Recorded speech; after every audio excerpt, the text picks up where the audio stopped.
लाखों कमा के भी देख लिया, मगर वो 10 रुपए आज भी सबसे ज्यादा कीमती हैं, जो माँ अपने दुपट्टे की गिरा खोलकर हमारे हाथ पर रखती थी। वक्त बदल गया, हालात बदल गए, जेब में हजारों और लाखों आने लगे, मगर वो सुकून कभी वापस ना आया जो माँ के हाथ से मिलने वाले चंद सिक्कों में होता था। वो 10 रुपए सिर्फ एक नोट नहीं थे, वो माँ की मोहब्बत, दुआओं, फिक्र और बेशुमार कुर्बानियों की कीमत है, जिन्हें कभी किसी तराजू में नहीं तोला जा सका। बचपन में हम जिक्र करते थे, माँ खामोशी से अपनी जरूरतें छोड़ देती थी ताकि हमारी ख्वाहिश पूरी हो जाए। कभी अपने लिए नई चादर ना ली, कभी अपनी पसंद का खाना ना खाया, मगर हमारी खुशी में हमेशा अपनी खुशी तलाश करती रही। हमें इस वक्त लगता था कि माँ के पास सब कुछ है, मगर हकीकत ये थी कि इसके पास सिर्फ एक खजाना था, और वो था इसका बेहिसाब प्यार। आज जब अपनी मेहनत की कमाई हाथ में आती है तो एहसास होता है कि पैसा कमाना आसान हो सकता है, लेकिन माँ जैसी मोहब्बत खरीदना नामुमकिन है। दुनिया की हर कामयाबी एक तरफ और माँ के हाथ से मिलने वाली वो छोटी सी रकम एक तरफ, इसमें जो दुआ शामिल होती थी वो जिंदगी की सबसे बड़ी दौलत थी। अगर आज भी आपकी माँ आपके साथ है तो इसकी कदर कीजिए, इसके साथ वक्त गुजारिए, इसकी बातें सुनिए,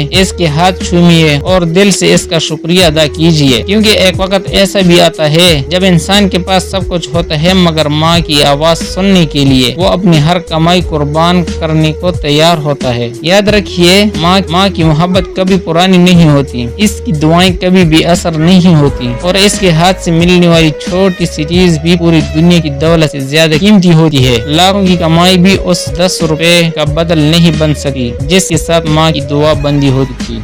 वीडियो पसंद आए तो लाइक, शेयर और सब्सक्राइब जरूर करें।